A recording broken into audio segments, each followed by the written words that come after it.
welcome to the video review of The Restaurant at the End of the Universe. The Restaurant at the End of the Universe is a science fiction story about life, the universe, and everything. 42. This book has a lot of comedic elements in it. One example would be when a character for Prefect is looking at a ship.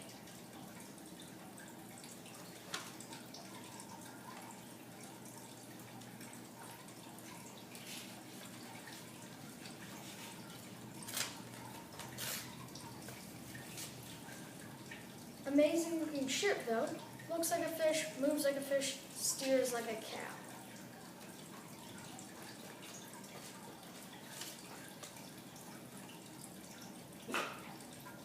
Another comedic part is when Zaphod steps out of the vortex.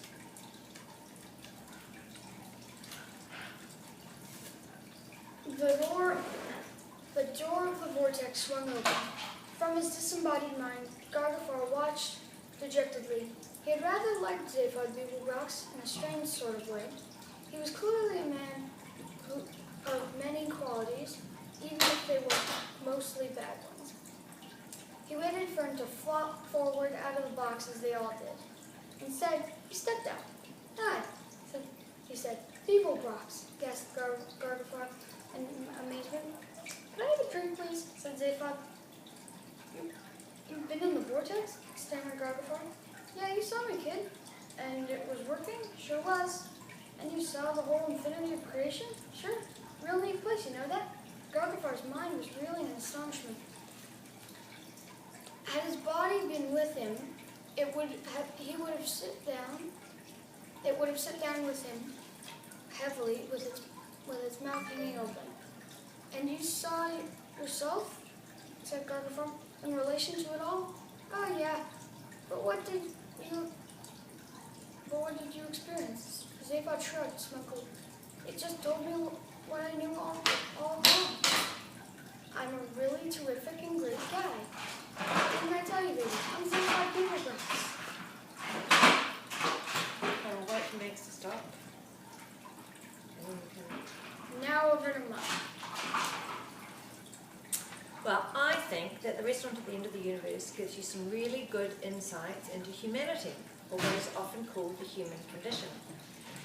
One example is this total perspective vortex that Blake was talking about. It's a device. Max! One example is the total perspective vortex, which is the device that Blake was talking about. It's designed to torture and crush you by showing you how infinitely small and insignificant you are in the context of the universe. Another example is when Zaphod and Trillian meet the ruler of the universe and discover that he's not a dictator or a controlling superpower. He tells them, "It is a folly to say you know what is happening to other people. Only they know." With those are wise words, so Trillian and Zaphod leave happy. At the end of the book, Arthur and Ford discover that people are, in fact, not a complex system designed to discover the question to the answer of life, the universe, and everything, but a mistake. We're all a mistake. So our existence is not enormously significant, and this discovery is really liberating for Arthur and Ford. They can just live their lives. I think that's a very important lesson. My favourite chapter is... I'll edit this. Okay. My favourite chapter is chapter 28. The major problem, one of the major problems, for there are several, one of the many major problems with governing people is that of whom you get to do it, or rather, of who manages to get people to let them do it to them.